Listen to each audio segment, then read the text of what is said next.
Hello and welcome to Andertons TV. My name is Jack Duxbury. Oz is behind the camera. Thanks, mate.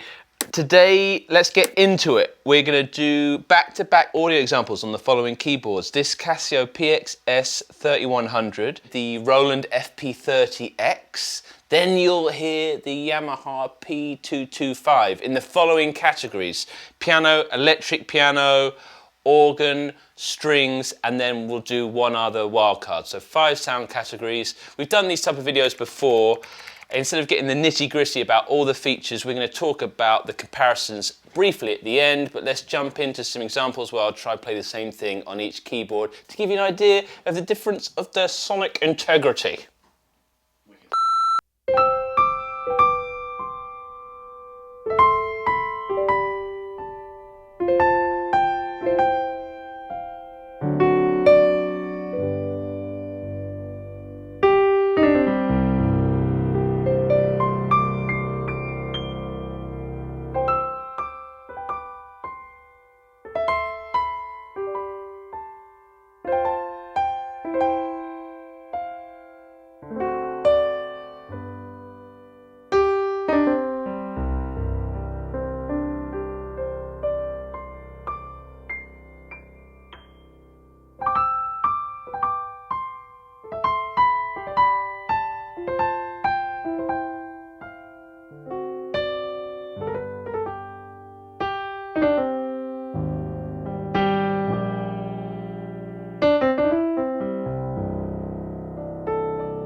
I always am looking for a solo bassoon.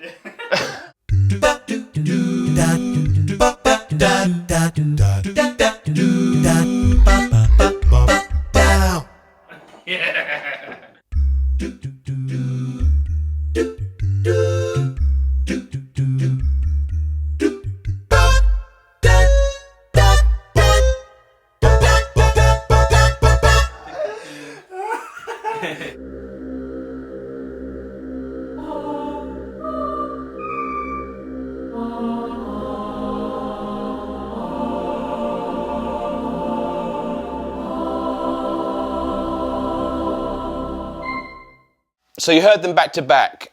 How do they differ in terms of specs and feel? I'd thoroughly recommend going to the links in the description and reading through. There is quite a bit of surprising tech to each one of these. There's a different way that they connect with apps. Each company has a very distinct way of trying to approach that world of kind of hybrid connectivity with iOS devices and YouTube. They try, there's often like, hey, connect like the kids, the cool kids. So they all have their own way. Look into that. If that's something that doesn't interest you and you don't want any of the tech, which one feels the most authentic? Well, that is going to be up to you. That's where Andertons is amazing, because we've got that showroom and the return policy. My personal experience is, and one that is influenced by the internet. The Casio often gets slated by the uber nerds for something to do with the pivot point on the key. I can't feel it. We've done blindfold tests, numerous, where the Casio does really well. But I must say, out of these three, this feels the most together and the most coherent with the sample, whereas the Roland has, I can see why a lot of people get seduced by the Roland, because it's got that ivory feel. And you know, you don't really feel it when you're hitting down on the keys, but if you ran your fingers across it, you get it. Things I like about the Casio, way more sounds in the Casio. I liked the touchscreen interface, but I'm a clean freak, so I couldn't live with the fingerprints. If I'm honest, the Roland, a bit sturdier, has the loudest speaker, so if I wanted to fill a room with sound, I feel like that was hoofing out sound the most. And obviously, Roland has this unique sound to the piano, which is their own. It's an idealized sound of a grand piano. And then we come to Yamaha, they make grand pianos. They sample their own pianos and they put in those sounds. So I love the sound of the Yamaha.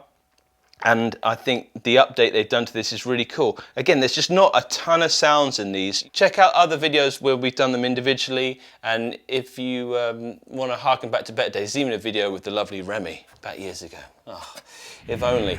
But yeah, these are available. And also, I must point out that each one of these, be sure on the website to look for the bundle deals. If you already have a piano stool and things like that, great, you don't need to worry about, just buy the keyboard. But often it's only a little bit more money and the best value to buy a bundle with headphones, often a pedal unit. Each one of these three will not just have space for one singular sustain pedal like this, but you can buy a 3-pedal unit, which only really comes in if you're doing graded music above grade 5. So if you're not doing that, don't stress about it. Anyway, thanks also for being here. I hope that helped you decide. And if not, phone the guys in the store and come try these things. Thanks for watching.